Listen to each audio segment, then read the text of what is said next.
His daughter used to call it the village of the blinking lights. From the back seat, on the nights he brought her with him for a quick ride before her bedtime, she would press her forehead to the window and count them out loud.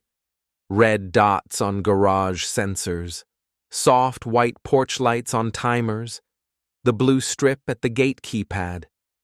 In her mind, the gated community looked less like a subdivision and more like a spaceship that had landed in the middle of their old, quieter neighborhood. In the paperwork, it was called Briarwood Estates.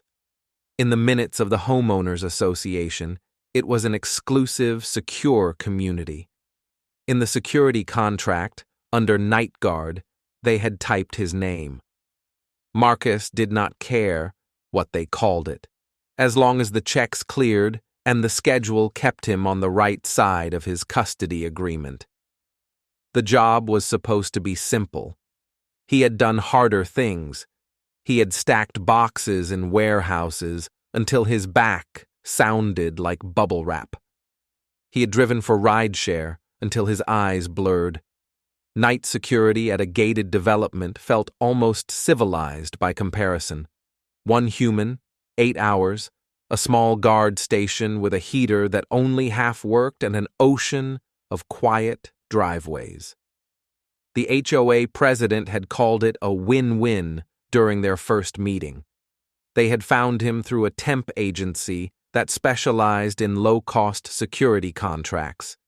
He was cheaper than a full private firm. He was also, as the president liked to remind the board, a visible answer to their complaints about vandalism and outsiders coming through the gate. The president's name was Richard Langley. His business card said, real estate consultant. His neighbors said he ran things around here, and his own head said he was the thin line between order and chaos. Mid-50s, golf tan, graying hair, a smile that switched on and off like a porch light, depending on who he was talking to. When he shook Marcus's hand across the folding table in the clubhouse the first day, he leaned a little too hard on certain words. Reliable, trustworthy, grateful. He also emphasized that they were so happy to give a hard-working single dad a chance. The way he said it made the chance sound like charity instead of a job Marcus had earned with a lifetime of not missing shifts. Marcus noticed it, filed it away, and smiled his professional smile. The real reason he had taken the position was not Langley or the HOA. It was the schedule. Night shift meant he could walk his daughter to school most mornings, sit in on parent-teacher meetings, make her oatmeal himself instead of sending her with packets and apologies. It meant afternoons at the playground on the days she was with him, her tiny hand in his. It meant he could be the kind of parent who showed up in daylight, even if it cost him sleep in the hours when the rest of the city was watching shows and washing dishes. He built his life around that trade. Body tired, heart less so. The guard station sat just inside the gate, a modest glass box with monitors, a logbook, and a coffee maker that smelled faintly of burnt plastic. His tasks, as written in the contract, were straightforward. Watch the cameras, log entries and exits after midnight, walk the main streets twice per shift, call the non-emergency line if anything looked wrong. Do not, under any circumstance, disturb residents unnecessarily. In the first month, nothing spectacular happened. Marcus learned the rhythms of the place. The couple in 14A came home late from hospital shifts. Someone in 6C walked a dog with a glowing collar at exactly 1:15 a.m. A teenager in 3D biked in after curfew, trying to coast past the cameras, not knowing the angle caught his face every time. Mostly, the development slept. The first hint that things were not as quiet as they looked, came in the form of a memo. The board sent it to every box in Briarwood, printed on cream paper with a tasteful logo at the top. It spoke of concerning incidents and unapproved individuals. Cars had been keyed, it claimed. Garden decorations had gone missing. Someone had left ugly notes on a few front doors. Langley used the word outsiders twice.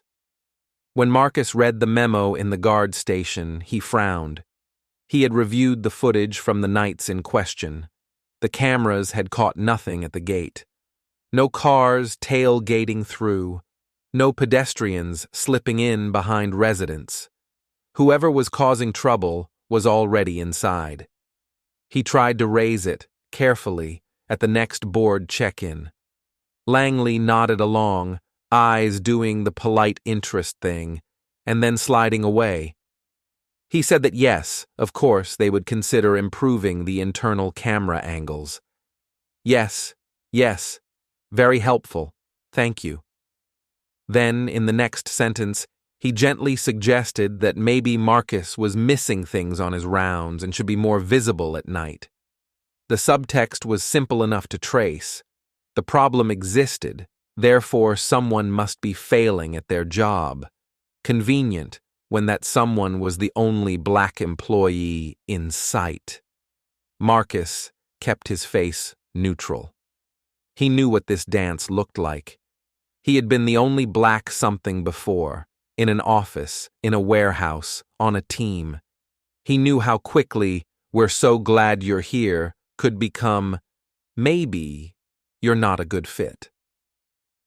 What Langley did not know was that Marcus had spent his teenage years fascinated with cameras. Back when he could not afford film, he had taken apart broken camcorders from thrift stores just to see how they worked. Later, when he could scrape together enough money, he bought a used DSLR and taught himself how to frame moments, how to catch the second when someone's face told a truth their words refused. He never turned it into a career. But the instinct to watch, to document, had never left. So when he took the security job and saw the state of the system, cheap, poorly placed cameras, blind spots everywhere, his fingers itched. The HOA was not going to pay for an upgrade. He knew that as soon as he saw the budget line items, but nothing in the contract said he could not add coverage of his own, as long as it respected privacy laws. He talked to a friend who installed Wi-Fi cameras for small businesses. On a day off, they spent 8 hours walking the property, mapping angles. For the price of a month's rent, Marcus bought a set of compact cameras, no bigger than his palm, to cover the gaps, side pathways, back gates, the parking area behind the clubhouse. He pointed one, almost as an afterthought, at the HOA office door and the reserved parking space directly outside it. He did not mention the extra feeds in his next conversation with Langley. The board had provided him with passwords to the main system, not to his own private cloud. He intended to keep it that way. The petty incidents continued. A black family on the far side of the development found their welcome mat slashed. A single mother discovered that the plant on her porch had been kicked over, soil scattered like a warning. The notes that appeared on a few doors were printed, not handwritten, but the language stank of the same stale fear. Comments about changing character of the neighborhood and people who don't respect property. At the next HOA meeting, recorded in neat bullet points, Langley repeated his concerns about security. Cameras, he said, could tell them only so much. They needed discipline. They needed rules about visitors. They needed someone who understood the environment, which was how he described the private firm he proposed to hire to support Marcus's work. Marcus listened from the back as a guest, hands folded, badge hanging from his neck. He heard his job reframed as inadequate in real time. Later, he would find the moment on his own footage. Langley in the clubhouse hallway, after the meeting, standing with a couple of other board members. Their voices low, but the camera's microphone still catching a few lines. They talked about liability, about optics, and about how if anything serious happened, they needed to show they had done something, besides rely on the guy at the gate. They did not use his name. The serious thing to justify all the worry arrived 2 weeks later around 3:17 a.m., the hour when even the insomniacs got quiet. The first thing Marcus saw was the flicker. He sat in the guard station sipping coffee that tasted like pennies, eyes tracking the monitors in their usual pattern. Gate, Main Street, clubhouse parking, back path. Repeat. On the screen that showed the cul-de-sac near Lot 29, a light flared too bright, too fast. At first, he thought it was a car turning. Then he saw the shape. One of the cars on the street, a compact sedan parked half in, half out of a driveway, had fire crawling under its hood. For a second, his breath stopped. Then training and instinct kicked in. Call dispatch, hit the alarm, grab the extinguisher. He radioed the fire department, then called the non-emergency police line, then sprinted. By the time he reached the car, the flames were licking high enough to paint the house in pulsing orange. He could feel heat on his face from several yards away. His extinguisher felt laughably small, but he aimed anyway, sweeping at the base of the fire until sirens grew louder. Residents spilled out in pajamas and bare feet. Someone screamed. Someone recorded on a phone. The family whose car it was clutched each other on the sidewalk, eyes wide as the fire devoured the metal. The fire department beat the worst of it back. Police set up tape around the smoking shell. An officer took Marcus aside to ask questions, pen poised over a small notebook that felt, in the moment, like a verdict more than a record. He answered everything. When he saw it, how long it took him to get there, what he had been doing before. He pointed out the camera that covered the street. He did not yet mention the additional angle from the small device he had installed on a light pole at the end of the cul-de-sac. The next morning, the memo arrived before the smoke smell had even faded. Printed again on cream paper with the HOA logo, it described a disturbing act of vandalism and promised full cooperation with law enforcement. It also mentioned, with careful phrasing, that the board would be evaluating the performance and protocols of our current security arrangement. Marcus did not miss the implication. Privately, in an email chain, he later saw only because someone forwarded it to him by mistake, a board member suggested that maybe the night guard had been distracted. Another wondered, in the vague language of plausible deniability, whether the wrong kind of person on staff sent the wrong message to potential troublemakers. The wrong kind of person. The words glowed on the screen like embers. For the police, the obvious place to start was with whoever had access and proximity at that hour. The detective assigned to the case, a man who had mastered the art of sounding patient while already making up his mind, asked Marcus to come to the station just to clarify a few points. When Marcus arrived, the room they used looked suspiciously like an interrogation room without the name. They went over the timeline again, his rounds, his view from the monitors, his response to the fire. Then the questions shifted. Whether he had enemies in the development, whether he had ever argued with residents, whether he felt disrespected by the way the board talked to him. Somewhere in the subtext, Marcus recognized the outline of a story they were trying to fit him into. The disgruntled employee, the angry black man who decided to teach an HOA a lesson. He kept his answers short. Yes, he sometimes disagreed with the board. No, he had never threatened anyone. No, he had not left his post except to respond to the fire. Yes, he had footage they should see.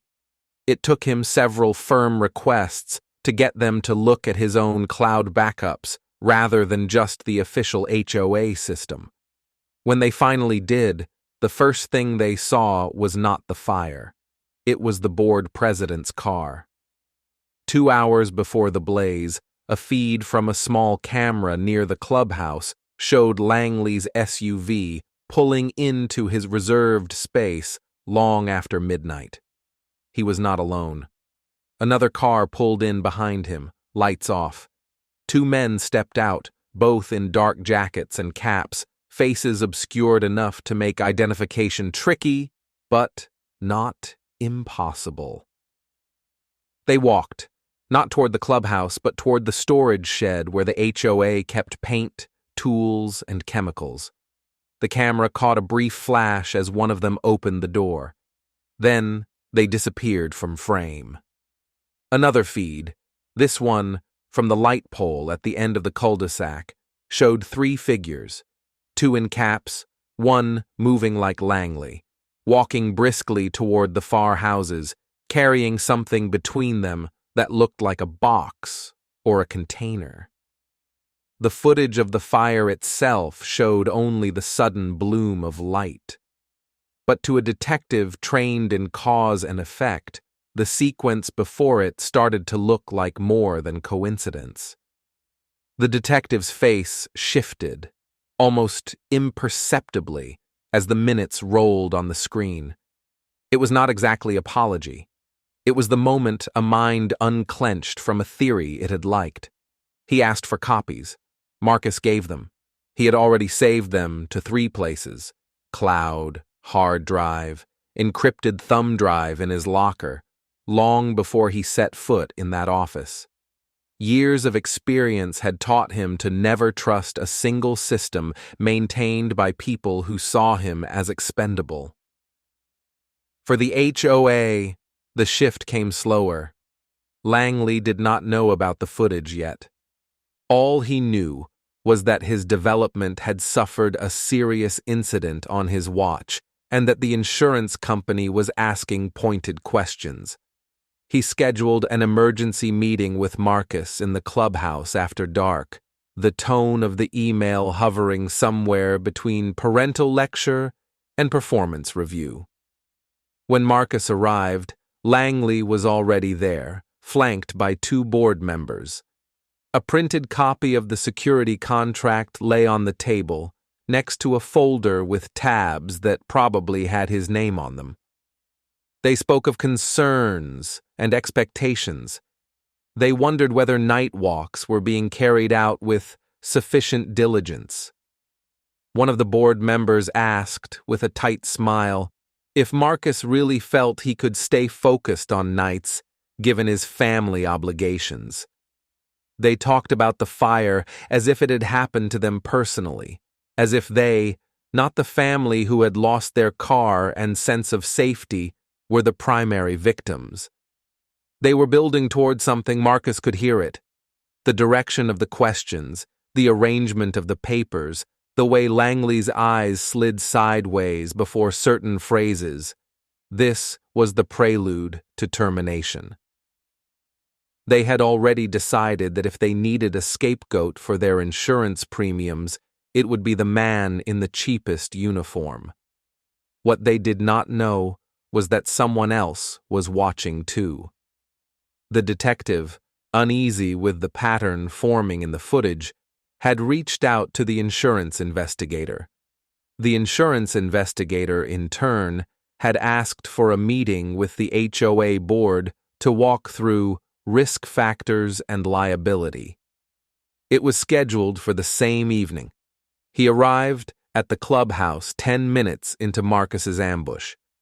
Langley's speech about fit and trust was interrupted by the soft click of the door and the appearance of a man in a plain suit carrying a laptop bag.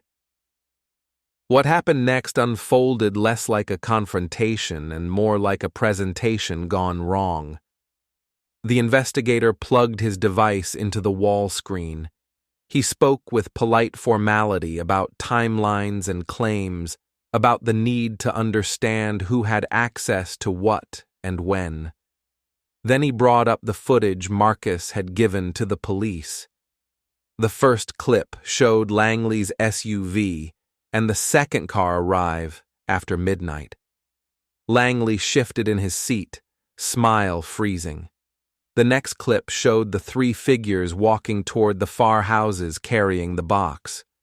The board member who had just questioned Marcus's focus frowned, suddenly looking at the president instead. The investigator did not call anyone a liar. He did not have to. He simply let the timestamps sit on the screen like numbers carved into stone. He then played a segment from another angle, one Marcus had almost not installed, a camera pointed at the back path behind the affected homes. It captured the same three figures emerging from between two houses a few minutes later, the box empty, their steps hurried. In the silence that followed, the terms of the meeting inverted. Questions that had been aimed at Marcus pivoted, one by one, toward Langley. Why had he been on the property after midnight without logging in? Who were the men with him? What had been in the box? Had any of the board authorized use of HOA materials after hours? Marcus did not speak. He did not need to. His work, for once, spoke louder than any defense he could mount. He sat in his chair with his hands folded, face composed, while a man who had treated him like a prop for security tried to rearrange his own story. It did not work. The detective joined the conversation the next day. They reviewed additional footage, phone records, emails. Patterns emerged: late-night visits, unauthorized use of stored chemicals, suspiciously timed insurance discussions. It became increasingly clear that the vandalism that had spooked residents and justified tighter rules might not have come from outside at all. It looked instead like someone with power inside the system had been manufacturing fear. The official explanation, when it finally reached residents, was clothed in the safest language legal counsel could provide. The board president had resigned for personal reasons. There had been irregularities in the handling of security concerns. An independent auditor had been hired. No further details could be shared due to an ongoing investigation. The unofficial story spread faster. In driveway conversations and group chats and text threads, people pieced it together. The president who obsessively warned about outsiders, the incidents that all seemed to target a certain type of resident, the late-night footage of his car, where it should not have been. Someone used the phrase, "He lit the fire he was paid to prevent," and it stuck. Marcus kept working. For a time, he stayed at the guard station because Bills did not care about scandal. But everything felt different. People who had once driven past him without a glance now stopped at the gate to apologize in their own awkward ways. Some thanked him for catching the real problem. Some simply brought coffee. He accepted what felt genuine and ignored what did not. In the chaos that followed, the HOA did something it had never planned to do. It asked Marcus for advice. Not in the flattering, empty way they had praised him during the hiring speech, but in the blunt language of liability. Their insurance carrier hinted that if they wanted to prove they had learned from the incident, they needed to show structural changes, policy changes, training changes, oversight that did not depend on the whims of one man with a title. They asked Marcus to help design the new security protocol. He agreed, not because he trusted them, but because he cared about what happened to the people on those streets after his shift ended. He redrew the camera layout. He insisted on independent monitoring access controlled by more than one person. He helped draft a policy that required any board member on the property after midnight to log in and out, just like staff. He also negotiated something for himself. If the development was now ready to talk seriously about safety and fairness, they could start by acknowledging where their previous system had failed. That meant, at minimum, a written statement clearing his name, a raise, and a title that reflected what he actually did. Not night watchman, security operations. They balked. Then they read the draft complaint his lawyer had prepared for a discrimination suit, complete with copies of emails and memos that talked about the wrong kind of person, without realizing how discoverable that phrase would be. They agreed. Marcus didn't get everything he wanted. The system didn't transform overnight into a model of justice. Some board members remained more worried about property values than people. The investigation into Langley dragged on through disclosures and quiet negotiations, more concerned with money than morals. But something fundamental shifted in who watched whom. For years, security cameras in places like Briarwood had mostly functioned as tools pointed outward, catching intruders, recording delivery drivers, scanning pool gates for teenagers after hours. Their gaze flowed one way, away from power, toward those with less of it. The night Marcus's footage played on that clubhouse screen, the flow reversed. Suddenly, the board president, the most powerful man in the development, found himself under the same cold, unblinking stare he had once directed at outsiders. The cameras he had insisted on were not weapons in his hand anymore. They were proof in everyone else's. Later, when the story made its way to a local reporter, they focused on the cinematic parts. The lone guard whose cameras caught the king of the neighborhood sneaking through his own kingdom. The fire.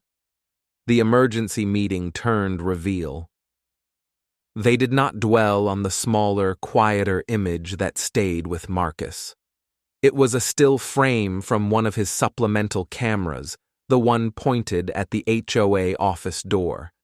In it, Langley was mid-stride, walking toward the storage shed with his shoulders squared and his head angled, just so.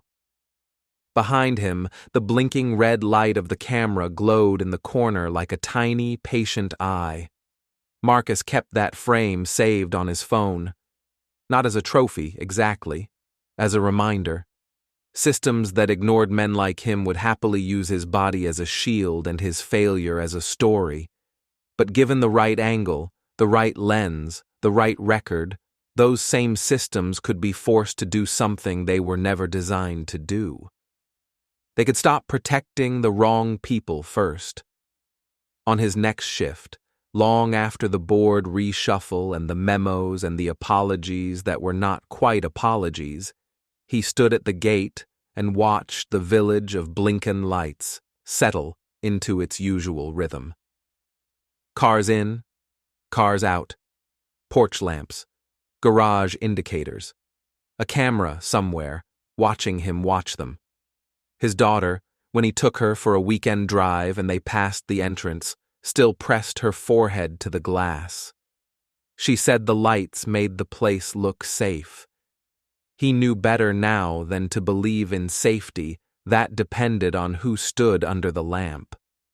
But he also knew that, because of a decision he made on a tired afternoon to hang a few extra cameras, the story of Briarwood Estates had bent, however slightly, toward something truer. The night guard they hired to prove they were serious about security had ended up exposing what their security really protected. And this time, when the footage rolled, the man in uniform on the screen was not the one people assumed it would be.